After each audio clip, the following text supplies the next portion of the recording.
ಅವನು ಎಲ್ಲ ವಂಶಗಳ ನಿರ್ವಹಣೆ ಮಾಡಿದವನು ಅವನು. ಎಲ್ಲ ಶಾಸ್ತ್ರಗಳಲ್ಲಿ ಬೇರೆ ಬೇರೆ ಮತಬದ್ಧ ಗ್ರಂಥಗಳಲ್ಲಿ ದೇವರು ಅಂತ ಹೇಳಿಸಿಕೊಂಡವನು. ಕಥಿತ ನೋಡಿ, ಬಹಳ ವಿಚಿತ್ರ. ಎಲ್ಲ ಧರ್ಮ ಗ್ರಂಥಗಳಲ್ಲಿಯೂ ಬೇರೆ ಬೇರೆ ಹೆಸರಿನಿಂದ ಅವರವರ ದೇವರನ್ನು ಅವರವರು ಕರೆಯಬಹುದು. ಹೆಸರು ಬೇರೆ, ದೇವರು ಬೇರೆ ಆಗ್ತಾನ? ಯಾವ ಯಾವ ಮತದವರು, ಯಾವ್ಯಾವ ದೇಶದವರು, ಯಾವ್ಯಾವ ಭಾಷೆಯವರು, ಯಾವ್ಯಾವ ಶಬ್ದದಿಂದ ಯಾರನ್ನೇ ಹೇಳ್ತಾರೋ ಅವನು ಕಥಿತ. ಎಲ್ಲರಿಂದಲೂ ದೇವರು ಅಂತ ಒಪ್ಪಿಕೊಂಡವ, ಎಲ್ಲ ಶಬ್ದಗಳಿಂದಲೂ ಕಥಿತನಾದವ. ನೀವು ಯಾವ ಶಬ್ದದಿಂದ ಕರೀರಿ, ದೇವರ ಹೆಸರಲ್ಲದ ಒಂದು ಶಬ್ದವೇ ಪ್ರಪಂಚದ ಯಾವ ಭಾಷೆಯಲ್ಲೂ ಇಲ್ಲ. ಯೋಗಿ ಯಾಕೆಂದ್ರೆ ಈ ಶಬ್ದಗಳು ಏನನ್ನು ಹೇಳ್ತಾವೆ? ಶಬ್ದಗಳು ಒಂದು ಕ್ವಾಲಿಟಿಯನ್ನು ಹೇಳ್ತಾವೆ, attributes. He is full of attributes. ಅವನು ಯೋಗಿ, ಎಲ್ಲ ಗುಣಗಳ ಯೋಗ ಉಳ್ಳವನು. ಆದ್ರಿಂದ ಯಾವ ಗುಣವನ್ನು ಹೇಳ್ತಕ್ಕ ಯಾವ ಶಬ್ದವನ್ನೇ ನೀವು ಬಳಸಿ ಅದು ಅವನ ಹೆಸರಾಗತ್ತೆ. ಯಾಕೆಂದ್ರೆ ಎಲ್ಲ ಶಬ್ದದ ಯೋಗಾರ್ಥ ಅವನಲ್ಲೇ ಅನ್ವಯ ಆಗೋದು, ಎಲ್ಲ ಗುಣಗಳ ಸಂಯೋಗ ಅವನಲ್ಲಿ ಒಬ್ಬನಲ್ಲೇ ಇರುವುದು.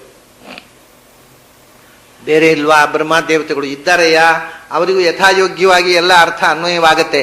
ಆದ್ರೆ ಆ ಎಲ್ಲ ಯೋಗಿಗಳಿಗೆ ಈಶ ಇವನಲ್ಲೋ ಯೋಗೀಶಃ.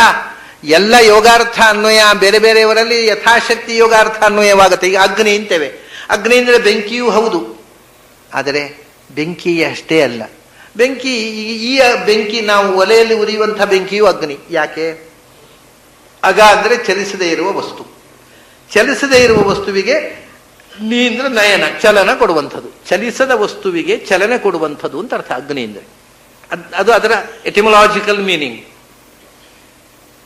ಬೆಂಕಿ ಹೌದು, ಬೆಂಕಿ ಕೂಡ ಅಗ್ನಿ ಹೌದು. ಯಾಕೆಂದ್ರೆ ನಾವು ಒಲೆ ಮೇಲೆ ನೀರಿಟ್ಟೆವು, ಅದು ಚಲಿಸ್ತಾ ಇರಲಿಲ್ಲ ನೀರು.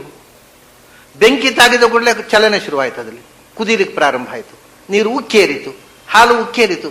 ಆ ಚಲನೆ ಇಲ್ಲದ ವಸ್ತುವಿನಲ್ಲಿ ಚಲನೆ ಕೊಡುತ್ತೆ ಬೆಂಕಿ, ಅದರಿಂದ ಅಗ್ನಿ.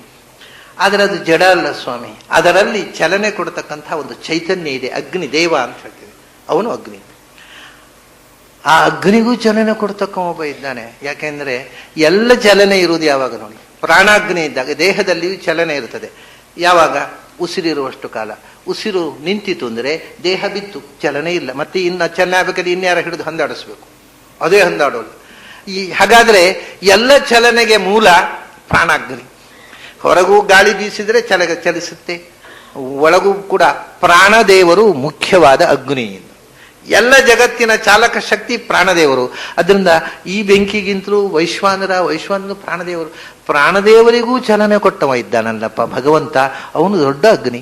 ಹೀಗೆ ಆ ಯೋಗ ಅರ್ಥ ಯಾರಲ್ಲಿ ಎಲ್ಲ ಅಪ್ಲೈ ಆಗುತ್ತೆ, ಆ ಯೋಗಿಗಳಿಗೆಲ್ಲ ಈಶ ಭಗವಂತ. ಆದ್ರಿಂದ ಅವನು ಯೋಗೀಶ. ಯಾರ್ಯಾರು ದೇವತೆಗಳನ್ನ ಯಾವ್ಯಾವುದೋ ಫಲಕ